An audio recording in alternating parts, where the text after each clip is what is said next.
بسم اللہ الرحمن الرحیم۔ حیات الصحابہ حصہ نمبر 3، تقدیر پر ایمان لانا۔ حضرت عائشہ رضی اللہ عنہ فرماتی ہیں کہ نبی کریم صلی اللہ علیہ وسلم کو انصار کے ایک بچے کے جنازے کے لیے بلایا گیا۔ میں نے کہا اس بچے کو خوشخبری ہو، یہ جنت کی چڑیوں میں سے ایک چڑیا ہے اور اس نے کوئی گناہ نہیں کیا اور نہ گناہ کا زمانہ اس نے پایا، یعنی بالغ نہیں ہوا۔ حضور صلی اللہ علیہ وسلم نے فرمایا، اے عائشہ، تم جو کہہ رہی ہو حق اس کے علاوہ کچھ اور ہے۔ اللہ نے جنت کو پیدا فرمایا اور جنت کے لیے کچھ لوگ پیدا فرمائے، اور ان کے لیے جنت میں جانے کا فیصلہ اللہ نے اس وقت کیا جب کہ وہ اپنے باپ کی پشتوں میں تھے، اور اللہ نے جہنم کی آگ کو پیدا کیا اور اس میں جانے کے لیے کچھ لوگوں کو پیدا کیا، اور اللہ نے ان کے لیے جہنم کا فیصلہ اس وقت کیا جب کہ وہ اپنے باپ کی پشتوں میں تھے۔ حضرت ولید بن عبادہ رضی اللہ رحمۃ اللہ علیہ کہتے ہیں، میں اپنے والد حضرت عبادہ رضی اللہ عنہ کی خدمت میں گیا۔ وہ بیمار تھے۔ میرا اندازہ یہ تھا ان کی اس بیماری میں کہ ان کا اس بیماری میں انتقال ہو جائے گا۔ میں نے عرض کیا، اے ابا جان، ذرا کوشش فرما کر مجھے وصیت فرما دیں۔ انہوں نے فرمایا، مجھے بٹھا دو۔ جب لوگوں نے انہیں بٹھا دیا، انہوں نے فرمایا، اے میرے بیٹے، تم ایمان کا ذائقہ اس وقت چکھ سکو گے اور اللہ کے علم کی حقیقت کے حق تک اس وقت تک پہنچ سکو گے جب تم اچھی اور بری تقدیر پر ایمان لے آؤ گی۔ میں نے عرض کیا، اے ابا جان، مجھے یہ کیسے پتہ چلے گا کون سی تقدیر اچھی ہے اور کون سی بری ہے؟ انہوں نے فرمایا، تم یہ سمجھ لو، جو اچھائی یا برائی تمہیں نہیں پہنچی وہ تمہیں پہنچنے والی نہیں تھی، اور جو تمہیں پہنچی ہے وہ تمہیں چھوٹنے والی نہیں تھی، وہ تمہیں چھوڑنے والی نہیں تھی۔ اے میرے بیٹے، میں نے نبی کریم صلی اللہ علیہ وسلم کو فرماتے ہوئے سنا ہے، اللہ تعالیٰ نے سب سے پہلے قلم پیدا فرمایا، پھر اسے فرمایا لکھ، چنانچہ اس نے اسی وقت وہ سب کچھ لکھ دیا جو قیامت تک ہونے والا ہے۔ اے میرے بیٹے، اگر تم اس حال پر مرے کہ تمہارے دل میں یہ یقین نہ ہوا تو جہنم کی آگ میں داخل ہو جاؤں گے۔ حضرت ابو نضرہ رحمۃ اللہ علیہ کہتے ہیں، نبی کریم صلی اللہ علیہ وسلم کے صحابہ میں سے ایک آدمی جن کو ابو عبداللہ رضی اللہ عنہ کہا جاتا تھا، وہ بیمار تھے۔ ان کے ساتھی ان کی عیادت کرنے آئے تو دیکھا وہ رو رہے ہیں۔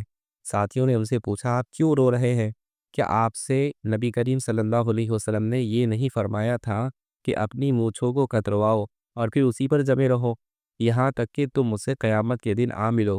اس میں آپ کے ایمان پر خاتمے کی اور قیامت کے دن حضور صلی اللہ علیہ وسلم سے ملاقات کی بشارت ہے۔ انہوں نے کہا، ہاں، حضور نے فرمایا تھا، لیکن میں نے حضور کو یہ بھی فرماتے ہوئے سنا ہے کہ اللہ تعالیٰ نے انسانوں کی ایک مٹھی دائیں ہاتھ میں لی اور دوسری مٹھی دوسرے ہاتھ میں لی، اور فرمایا اس داہنی مٹھی والے اس جنت کے لیے ہیں اور اس دوسری مٹھی والے اس جہنم کے لیے ہیں، اور مجھے کوئی پرواہ نہیں کہ کون کس مٹھی میں ہے اور وہ کہاں جائے گا، تو مجھے معلوم نہیں میں کون سی مٹھی میں ہوں۔ اللہ کی ذات تو بہت بے نیاز ہے، اس پر کسی کا زور نہیں چلتا۔ حضرت معاذ بن جبل رضی اللہ عنہ کی وفات کا وقت جب قریب آیا تو وہ رونے لگے، تو ان سے کسی نے پوچھا، آپ کیوں رو رہے ہیں؟ حضرت معاذ رضی اللہ عنہ نے فرمایا، اللہ کی قسم، نہ تو میں موت سے گھبرا کر رو رہا ہوں اور نہ ہی دنیا کو پیچھے چھوڑ کر جانے کے غم میں رو رہا ہوں، بلکہ اس وجہ سے رو رہا ہوں کہ میں نے حضور صلی اللہ علیہ وسلم کو فرماتے ہوئے سنا ہے کہ انسانوں کی دو مٹھیاں ہیں، ایک مٹھی جہنم کی آگ میں ایک مٹھی جہنم کی آگ میں جائیں گی، دوسری جنت میں۔ مجھے معلوم نہیں ہے میں ان دونوں مٹھیوں میں سے کس مٹھی میں ہوں میں ان دونوں مٹھیوں میں سے کس میں ہوں۔ حضرت عبداللہ بن عباس رضی اللہ عنہ سے کسی آدمی نے پوچھا، کسی آدمی نے کہا، ایک آدمی ہمارے پاس آیا ہے جو تقدیر کو جھٹلاتا ہے۔ حضرت ابن عباس رضی اللہ عنہ اس وقت نابینا ہو چکے تھے۔ انہوں نے فرمایا، مجھے اس کے پاس لے جاؤ۔ لوگوں نے کہا، اے ابن عباس، آپ اس کے ساتھ کیا کریں گے؟ انہوں نے فرمایا، اس ذات کی قسم جس کے قبضے میں میری جان ہے، اگر وہ میرے قابو آ گیا تو میں اس کی ناک دانتوں سے ایسے کاٹوں گا کہ وہ کٹ کر الگ ہو جائیں گی، اور اگر اس کی گردن میرے قابو میں آ گئی تو میں اسے کچل دوں گا، کیونکہ میں نے حضور صلی اللہ علیہ وسلم کو یہ فرماتے ہوئے سنا ہے کہ گویا میں بنو فہر کی مشرک عورتوں کو خضر کا طواف کرتے ہوئے اور ان کے سرین ہلتے ہوئے دیکھ رہا ہوں، اور یہ تقدیر کو جھٹلانا اس امت کا پہلا شرک ہے۔ اس ذات کی قسم جس کے قبضے میں میری جان ہے، پہلے تو یہ کہیں گے کہ شر اللہ کے مقدر کرنے سے نہیں ہے، پھر ان کا یہ برا اور غلط خیال انہیں اس پر لے آئے گا کہ خیر بھی اللہ کے مقدر کرنے سے نہیں ہے۔ حضرت عطا بن ابی رباح رحمۃ اللہ علیہ کہتے ہیں کہ میں حضرت ابن عباس رضی اللہ عنہ کی خدمت میں آیا۔ وہ زمزم کے کنویں سے پانی نکال رہے تھے۔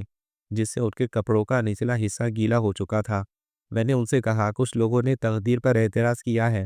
انہوں نے فرمایا اچھا کیا لوگوں نے ایسا کر لیا ہے؟ میں نے کہا جی ہاں۔ انہوں نے فرمایا تقدیر پر اعتراض کرنے والوں کے بارے میں ہی آیت نازل ہوئی، ذوقوا مس سقر انا کل شیء خلقناہ بقدر۔ تو ان سے کہا جائے گا دوزخ کی آگ لگنے کا مزہ چکھو، ہم نے ہر چیز کو اندازے سے پیدا کیا۔ یہی لوگ اس امت میں سب سے برے ہیں۔ نہ تو ان کے بیمار کی عیادت کرو اور نہ ان کے مردوں کی نماز جنازہ پڑھو۔ اگر مجھے ان میں سے کوئی نظر آ گیا تو میں اپنی ان 2 انگلیوں سے اس کی دونوں آنکھیں پھوڑ دوں گا۔ حضرت ابن عباس رضی اللہ عنہ فرماتے ہیں کہ میرا دل چاہتا ہے اگر تقدیر کے انکار کرنے والوں میں سے کوئی میرے پاس آ جائے تو میں اس کے سر کو کچل دوں۔ لوگوں نے پوچھا کیوں؟ انہوں نے فرمایا اس وجہ سے کہ اللہ تعالیٰ نے لوح محفوظ کو ایک سفید موتی سے پیدا کیا ہے۔ اس لوح محفوظ کے دونوں طرف کے پٹے سرخ یاقوت کے ہیں۔ اس کا قلم نور ہے، اس کی کتاب نور ہے، اس کی چوڑائی آسمان اور زمین کے درمیانی فاصلے کے برابر ہے۔ روزانہ اللہ تعالیٰ اسے 360 مرتبہ دیکھتے ہیں، اور ہر دفعہ دیکھنے پر نہ معلوم کتنی مخلوق کو پیدا کرتے ہیں، زندہ کرتے ہیں اور موت دیتے ہیں، عزت دیتے ہیں اور ذلت دیتے ہیں، اور جو وہ چاہتے ہیں کرتے ہیں۔ حضرت نافع رحمۃ اللہ علیہ کہتے ہیں حضرت ابن عمر رضی اللہ عنہ کا ایک دوست شام کا رہنے والا تھا جس سے ان کی خط و کتابت رہتی تھی۔ ایک دفعہ حضرت ابن عمر رضی اللہ عنہ نے اسے لکھا کہ مجھے یہ خبر پہنچی ہے کہ تم تقدیر کے بارے میں کچھ اعتراض کرنے لگ گئے ہو، خبردار آئندہ مجھے کبھی خط نہ لکھنا، کیونکہ میں نے حضور صلی اللہ علیہ وسلم کو یہ فرماتے ہوئے سنا ہے کہ میری امت میں ایسے لوگ ہوں گے جو تقدیر کو جھٹلائیں گے۔ حضرت نزال بن صبورہ رحمۃ اللہ علیہ کہتے ہیں ایک آدمی نے حضرت علی رضی اللہ عنہ سے عرض کیا کہ اے امیر المؤمنین، یہاں کچھ لوگ ایسے ہیں جو یہ کہتے ہیں کہ جو کام آئندہ ہونے والا ہے اس کا پتہ اللہ کو اس وقت چلتا ہے جب وہ کام ہو جاتا ہے۔ حضرت علی رضی اللہ عنہ نے فرمایا ان کی مائیں ان کو گم کرے، یعنی یہ مر جائیں۔ یہ لوگ یہ بات کہاں سے کہہ رہے ہیں؟ تو لوگوں نے بتایا وہ قرآن کی اس آیت سے یہ بات نکالتے ہیں، وَلَنَبْلُوَنَّكُمْ حَتَّى نَعْلَمَ الْمُجَاهِدِينَ مِنكُمْ وَالصَّابِرِينَ وَنَبْلُوَ أَخْبَارَكُمْ۔ اور ہم ضرور تم سب کے اعمال کی آزمائش کریں گے، اور ہم ضرور تم سب کے اعمال کی آزمائش کریں گے تاکہ ہم ان لوگوں کو معلوم کر لیں جو تم میں جہاد کرنے والے ہیں اور جو ثابت قدم رہنے والے ہیں، اور تاکہ تمہاری حالتوں کی جانچ کر لیں۔ یوں کہتے ہیں اللہ کو معلوم نہیں ہے، آزمانے سے اللہ کو معلوم ہوگا، نعوذ باللہ من ذالک۔ حضرت علی رضی اللہ عنہ نے فرمایا جو علم حاصل نہ کریں وہ ہلاک ہو جائیں گا۔